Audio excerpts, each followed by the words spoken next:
यार ये बाउंस की अरे फ्रॉड है बाबू वो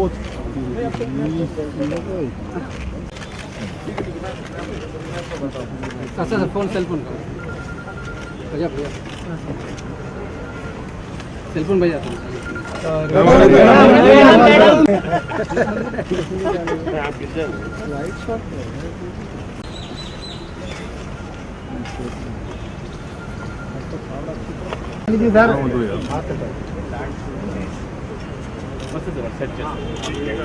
పైకి పైకి పైనుంచి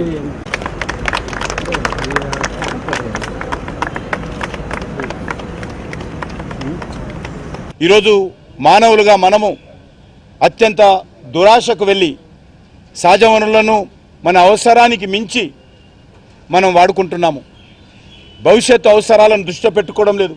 మన భావితరాల అవసరాలను దృష్టిలో పెట్టుకోకుండా ఈరోజు నేనున్నాను, ఈరోజు నాకు సుఖాలు ఉంటే సరిపోతుంది, నాకు సంతోషం ఇస్తే సరిపోతుంది, నాకు అన్ని రకాల సౌకర్యాలు ఉంటే బాగుంటుంది అనేటువంటి ఆలోచనతో మొత్తము పర్యావరణ వ్యవస్థను మానవులుగా మనము దాన్ని మరి దుర్వినియోగం చేస్తున్నటువంటి పరిస్థితి ఏర్పడింది.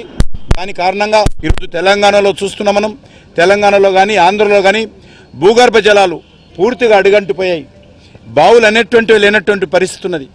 అనేక గ్రామాలలో ఈరోజు కనీసం మంచినీరు కూడా దొరికే పరిస్థితి లేదు. పశువులకు కానీ పక్షులకు కానీ ఇబ్బంది ఏర్పడేటువంటి పరిస్థితి ఏర్పడింది. ఈరోజు మనము మరి వాటరు తాగునీరు ఏదైతుందో కొనుక్కొని తాగాల్సినటువంటి పరిస్థితి ఏర్పడింది. దీనికి కారణము పర్యావరణ సమతుల్యం దెబ్బతినడమే, గ్రీనరీ తగ్గడమే.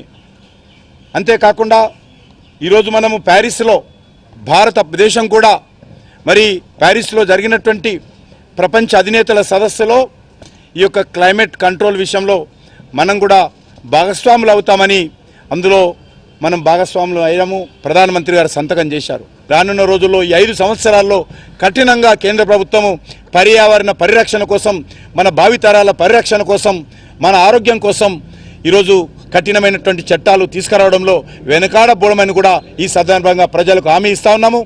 ఈ దేశంలో ఉన్నటువంటి ప్రతి వ్యక్తి, ప్రతి సంస్థ, ప్రతి రాజకీయ పార్టీ కార్యకర్త, ప్రతి ఎన్నికైనటువంటి అన్ని స్థాయిల ప్రజాప్రతినిధి కూడా పర్యావరణ పరిరక్షణ విషయంలో తమ బాధ్యత నెరవేర్చవలసిందిగా అందరికీ విజ్ఞప్తి చేస్తూ మరొకసారి మరి ఈ యొక్క తెలంగాణ భవన్ అధికారులకు మనస్ఫూర్తిగా ఈ కార్యక్రమంలో నన్ను భాగస్వాములు చేసినందుకు తెలంగాణ భవన్ సంబంధించినటువంటి రెసిడెంట్ కమిషనర్ గారికి, మిగతా అధికారులకు నేను హృదయపూర్వకమైనటువంటి ధన్యవాదాలు తెలియజేస్తూ సెలవు తీసుకుంటున్నాను.